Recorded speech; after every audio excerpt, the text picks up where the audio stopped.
If I were to ask you this morning, what is the greatest enemy of missions across the world?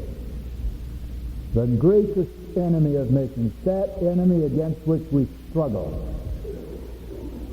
A hard-nosed, vicious enemy. It gives no quarter.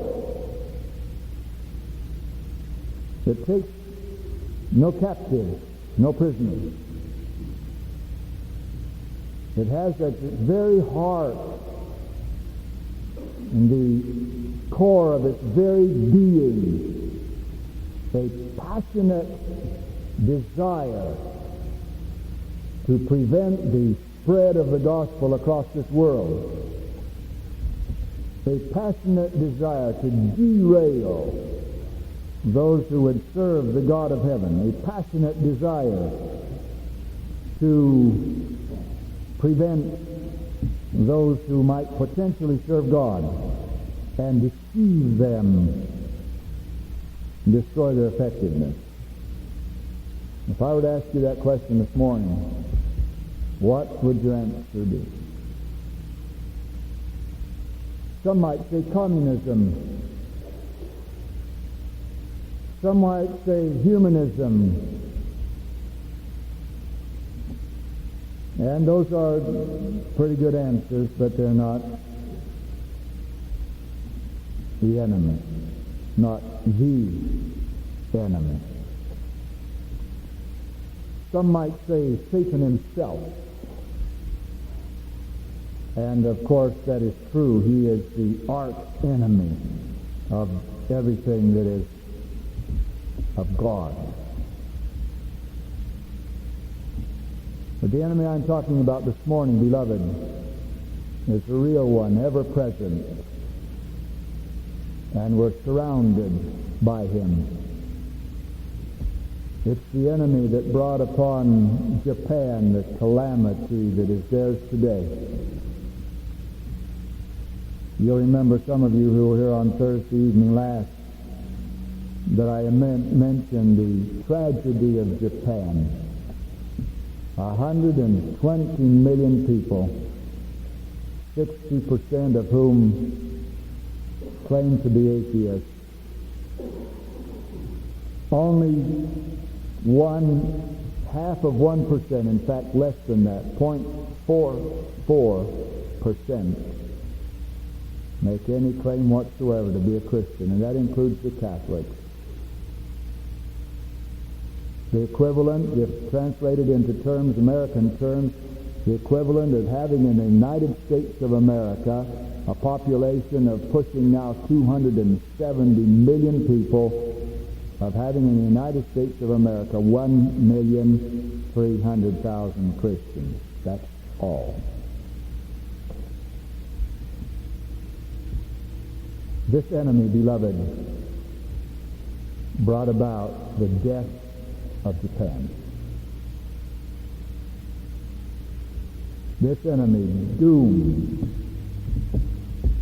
the people of Japan in multiplied millions to an eternity separated from the God of heaven in a disaster called hell. And that enemy is all around us here in the United States. In fact, he is the God of the United States. For it was that God who rose up and prevented young men and women from answering the call of General Douglas MacArthur to go to the land of Japan with the gospel. And we turned our back upon Japan when it was wide open, being ruled by the United States, with the governor being General Douglas MacArthur. And then Japan discovered who the real God of America is. And they began to worship him, our most deadly enemy as far as the gospel is concerned, the most deadly enemy of missions in the United States of America, became the God of Japan. Now, you know where I'm going? The most deadly enemy of America, of the gospel, beloved, the most deadly enemy of missions and reaching this world with the gospel is the American dream. The God of America. Japan discovered that what America really worships is a good education, a good job, a good mate, a good home, and good security for your old age. But you see, it didn't start with America. We find a good example of it back here in the book of Numbers, chapter 32, our text for this morning.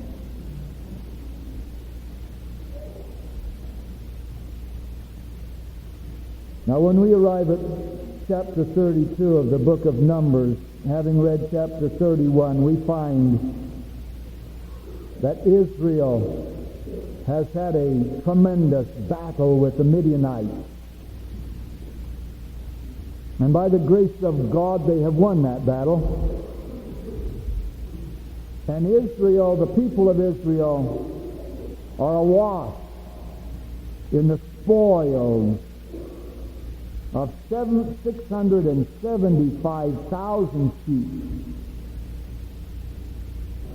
72,000 head of cattle, 61,000 asses have been captured, and they have in their possession 32,000 virgin slave women. A tremendous victory has been accomplished, and because of it, they are awash in the spoils of that victory. And they're rich, and they're able to bring to God a huge offering of sheep and cattle. And in fact, they give an offering of gold that totals in today's money $146,730 worth of gold.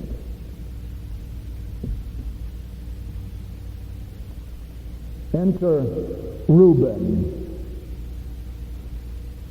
And I want you to carry this away this morning. This two-word phrase, beware Reuben.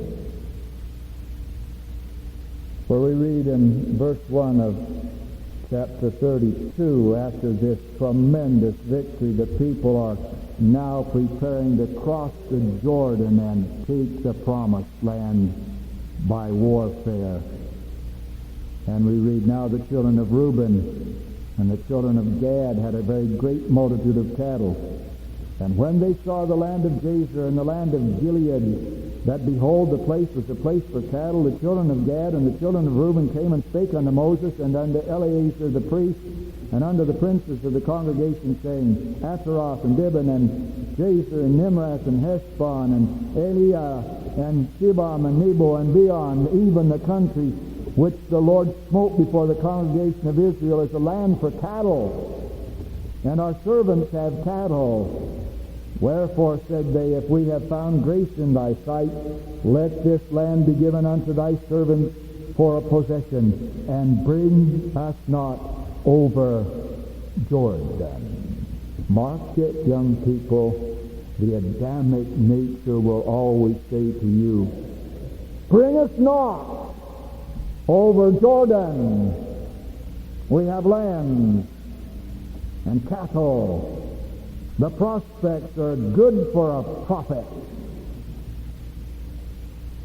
Give us this land for a possession. Let us stay where we are. Let us enjoy the spoils of the victory. Let us enjoy the cattle. Let us enjoy the presence of our wives and children. Bring us not over Jordan. This, beloved, is no time for us to go to battle. We are, after all, enjoying the spoils of the American dream. Oh, it hurts to speak to Christian high schools. You had a preacher here once preaching. I won't mention his name. I spoke in his church. I had spoken in his Christian school. And I found that the children in that school, the young people in that high school, had been in that high school from K4. And there were 60 seniors and juniors in the class. 60 of them. This was no small Christian school. And those young people refused to sing in chapel. And they've been in a Christian school since K4. And I preached my heart out to them for 2 days. In fact, the last chapel was unlimited. We started at 9 o'clock, and that chapel was to close whenever I got through preaching. And so we showed slides to them first and showed some things of interest about Africa and South America. And then I preached, beloved, until 12:30. I gave them both barrels, and I reloaded, and I gave them 2 more, and I gave them until the barrel was so hot you couldn't touch it. And the next Sunday morning we were there, and Louise was walking down the hallway with their homeroom teacher. And he said to my wife, "Would you like to know the response of our young people?" And she said, "Yes." And she said, "I got them in homeroom that afternoon after chapel. And I asked them, 'What did you think of the messages?' And they said to him, 'Mister, when that missionary talked about sacrificing and serving for the God of heaven, we turned him off. We have one ambition, and that is to capture and enjoy the good life of the United States of America.'" And they had been in a Christian school since K4. It happened Sunday night. There was a good crowd, fine crowd of people who were absolutely entranced. They sat there intent and so silent you could have heard a pin drop in that church. And over here on the side was the group of young men and women from their Christian high school. And they sat there, stony faced. And why did they sit there stony faced? Because they're living in a land that has been judged by the God of heaven. Not judged with war, not judged with plague, not judged with sickness, not judged with calamity, but judged with prosperity. And they have had to choose between going over Jordan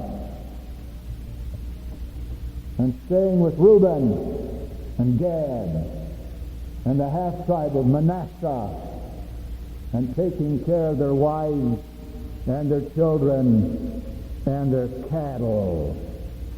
Don't take us over Jordan. Always the old Adamic heart of Reuben cries, "Don't take us over Jordan."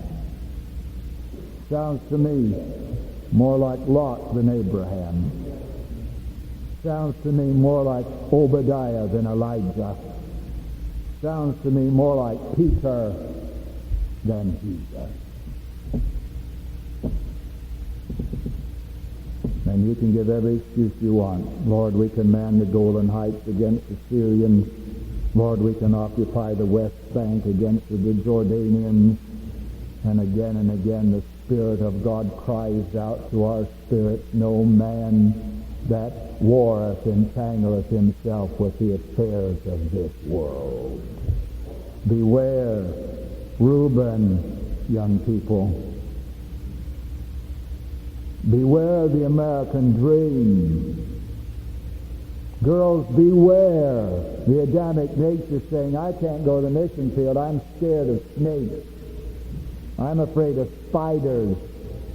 Ooh, I couldn't live in places like that. Beware Reuben. He'll deceive you every time. And the heart of Reuben flies every time in the face of Romans 12:1 and 2. I beseech you, you know it. Therefore, brethren, by the mercies of God, that you give yourselves a living sacrifice.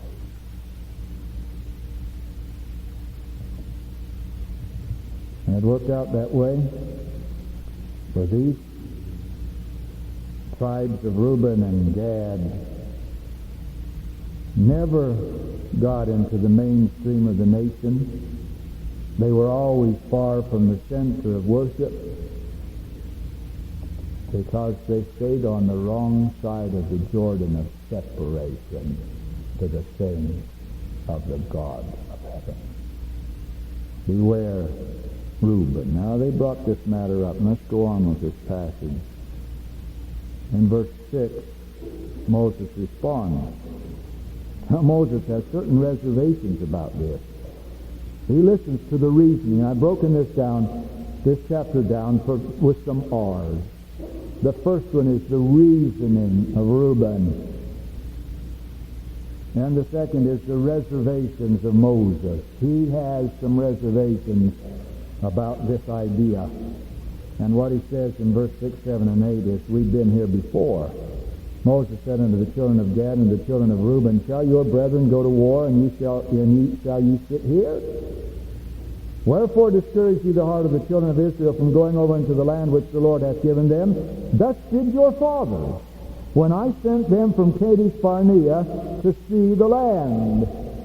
This has happened before. We've been here before, fellas. Why, when I sent your fathers to spy out the land,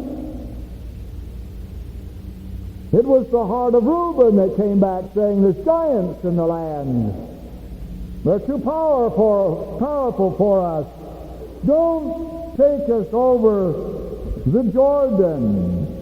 Every time, beloved, the heart of Reuben, the attitude of the Gadites and the Reubenites and the Manassites, don't take us over Jordan. Every time it wants to stone the Caleb. It'll stone the Joshuas. Don't believe it? Go to the 13th chapter of the book of Numbers. Numbers chapter 13. When you go to chapter 16, you see it happening all over again. They come back in chapter 13 from spying out the land. And they tell them, listen, now that's a beautiful land. But listen, verse 28, nevertheless, the people be strong that dwell in the land. And the cities are walled. The enemy out there is powerful and multitudinous. And we tell you, if you go over there, we're going to take a beating. We're going to lose truth. Something about it, young people. We have a God in America that's spelled H-E-A-L-T-H. We worship him with all our might.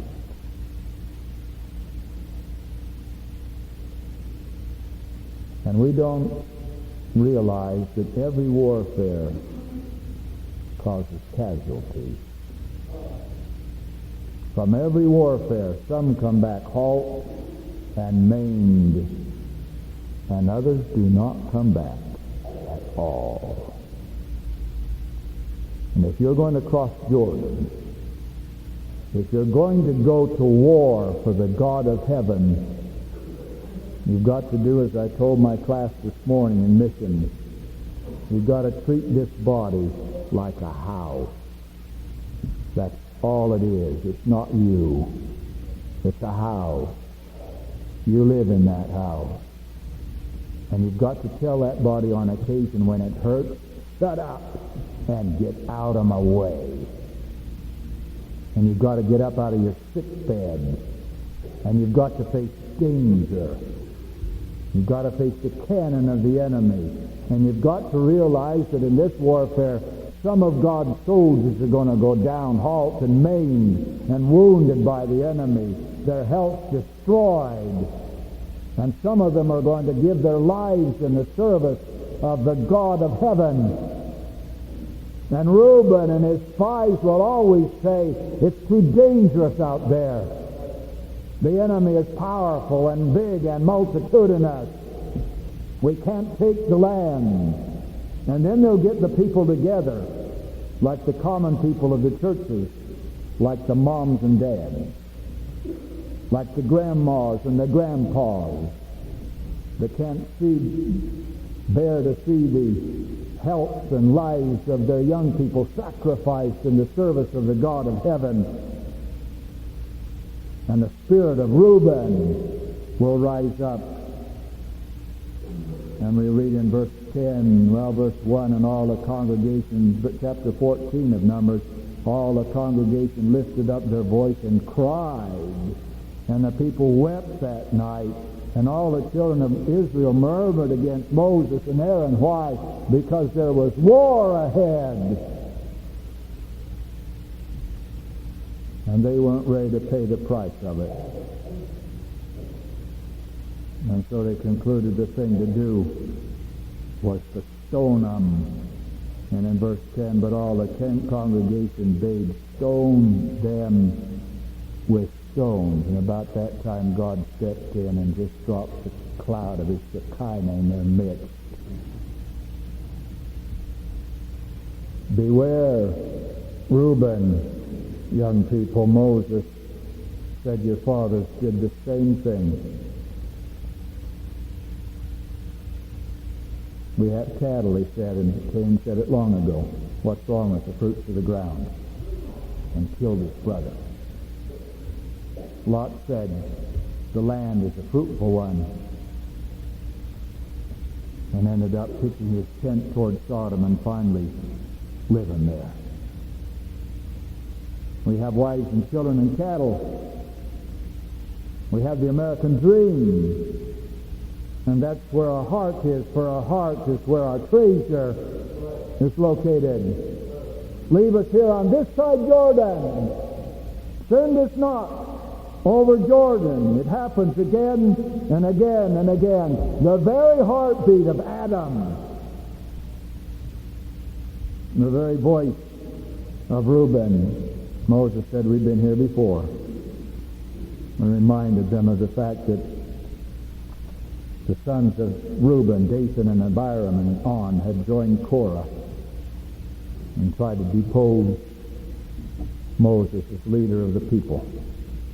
And the ground had opened up and swallowed him. Now, you want to be on the side of Reuben? And then remember what Reuben's own father said of him. He's sensual, he's secretive, he's unstable as water, he's shaky and he's shifty.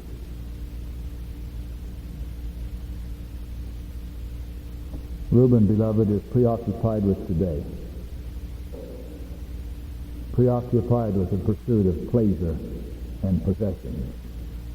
He hides his light under a bushel under the pressure of business, and he hides his light under a bed under the pressure of pleasures and ease. That's Reuben. And that is integrally wrapped up in the American dream today. And that's why I say again and again, beloved, unless the American dream dies, this world is going to die in their sin.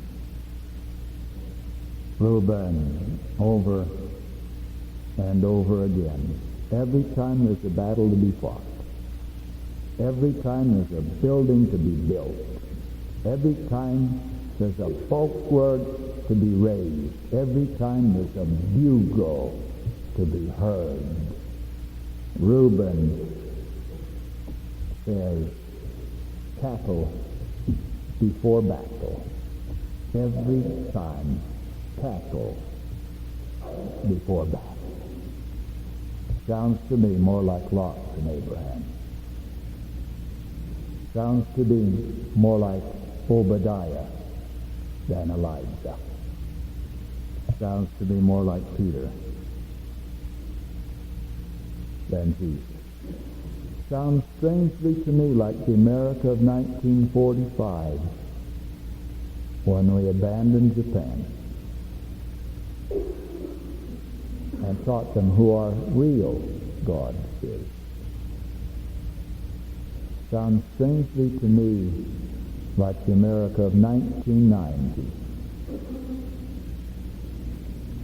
when we're about to abandon Europe and Zaire, Africa, and field after field of 104 wide open doors. And that's the old count. Now you add Eastern Europe, add them up, 120, 130 wide open doors to reach the world with the gospel. And our young men continue to say, we'll stay on this side of Jordan. There's a great job to be done here. America needs the gospel, and it does. But do you notice that they stayed where they had the sheepfolds and the cities, fenced in the midst of the inhabitants of the land? Do you notice, beloved, that the command of Scripture is not to build cities for ourselves, but to go out in war and capture the cities and strongholds of the enemy?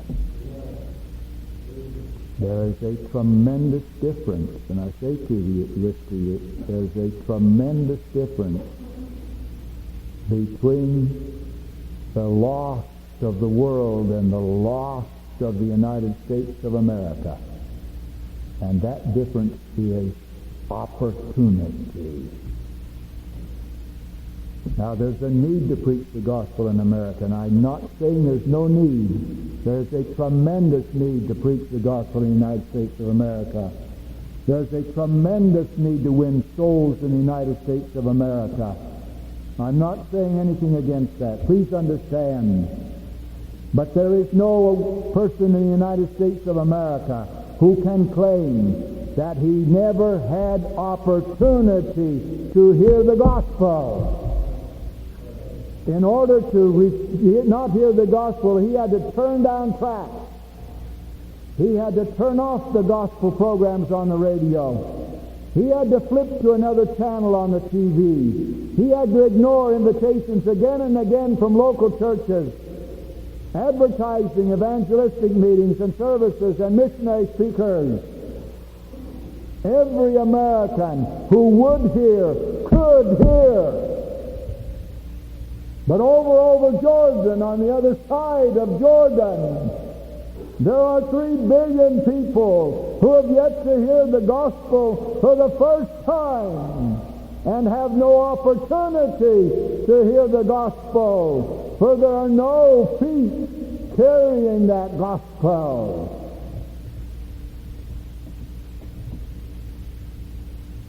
If you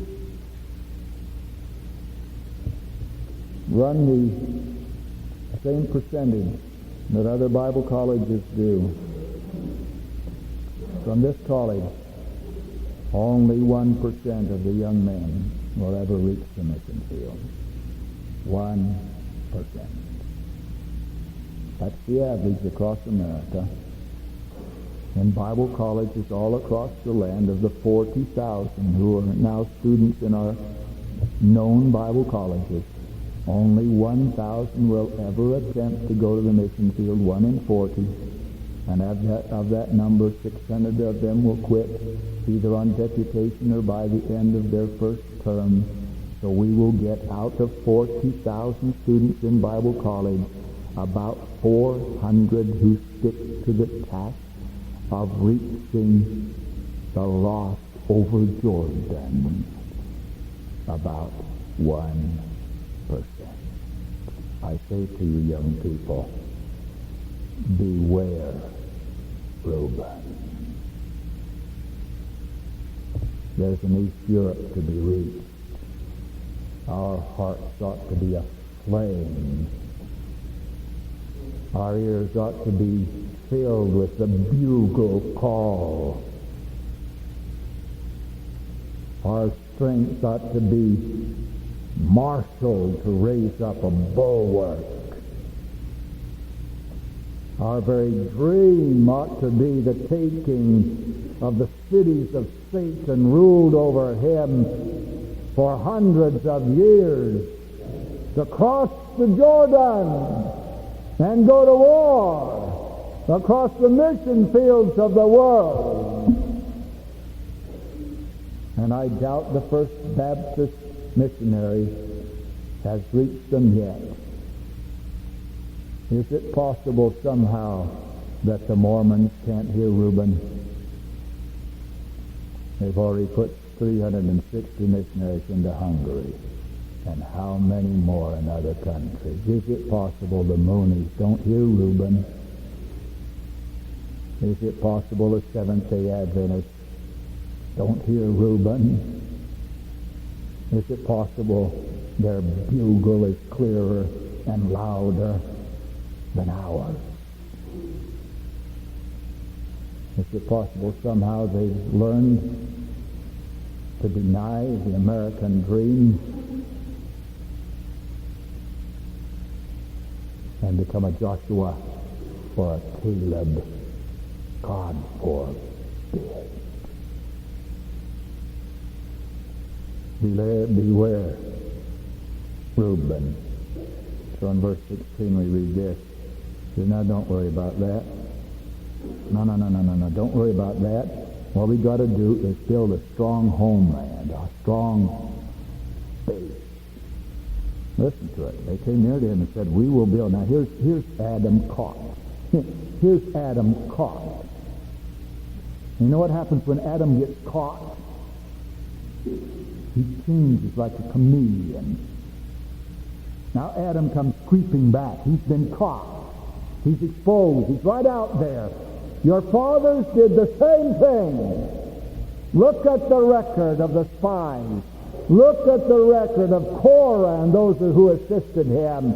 Your fathers did the same thing. No, we won't do that. Here's old Adam coming at him. No, we won't do that. Look at verse 16. They came near unto him and said, we will build sheepfolds here for our cattle and the cities for our little ones. We're going to build a strong home base. So we ourselves will go ready armed before the children of Israel until we have brought them into their place, and our little ones shall dwell in the fenced cities because of the inhabitants of the land. We will not return unto our houses until the children of Israel have inherited every man his inheritance. For we will not inherit with them on yonder side Jordan or forward